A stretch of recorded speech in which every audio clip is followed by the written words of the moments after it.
শনিবার ভোরে রাজধানী তেল আবিব সহ ইসরায়েলের মধ্যাঞ্চলে নতুন করে দফায় দফায় ক্ষেপণাস্ত্র ছোড়ে ইরান। বেজে ওঠে সতর্কতামূলক সাইরেন। ক্ষেপণাস্ত্র হামলা প্রতিহতে ইসরায়েলি আকাশ প্রতিরক্ষা ব্যবস্থা কাজ করছে বলে জানিয়েছে আইডিএফ।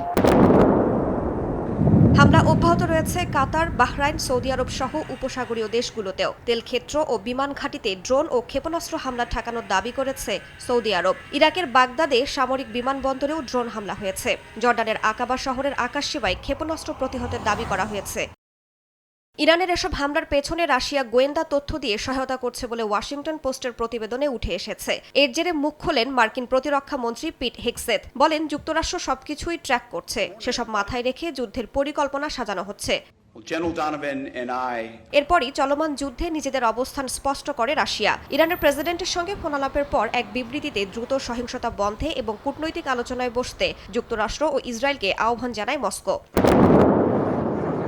এদিকে ইরানের আক্রমণের জবাবে দেশটিতে ব্যাপক হামলা চালিয়েছে ইসরায়েল। যুক্তরাষ্ট্র ইরানের বিমানবন্দর মেহরাবাদে নতুন করে হামলা চালানো হয়েছে। তেহরানের সরকারি অবকাঠামো লক্ষ্য করে চলছে বোমাবর্ষণ।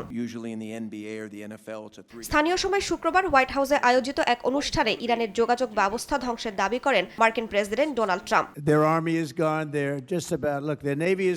তাদের সেনাবাহিনী কার্যত ধ্বংস হয়ে গেছে, তাদের নৌবাহিনী নেই, যোগাযোগ ব্যবস্থা ধ্বংস, তাদের নেতারাও নেই। নেতৃত্বের 2 ধাপ ইতোমধ্যেই শেষ হয়ে গেছে। এখন তারা 3য় স্তরের নেতৃত্বে নেমে এসেছে। তাদের বিমান বাহিনী সম্পূর্ণভাবে ধ্বংস হয়ে গেছে। এমন উত্তপ্ত পরিস্থিতির মধ্যেই ইরানে এ যাবৎকালের সর্ববৃহৎ বোমা হামলার ইঙ্গিত দিয়েছেন মার্কিন অর্থমন্ত্রী। ইসরায়েলে জরুরি অস্ত্র বিক্রির অনুমোদনও দিয়েছে ওয়াশিংটন।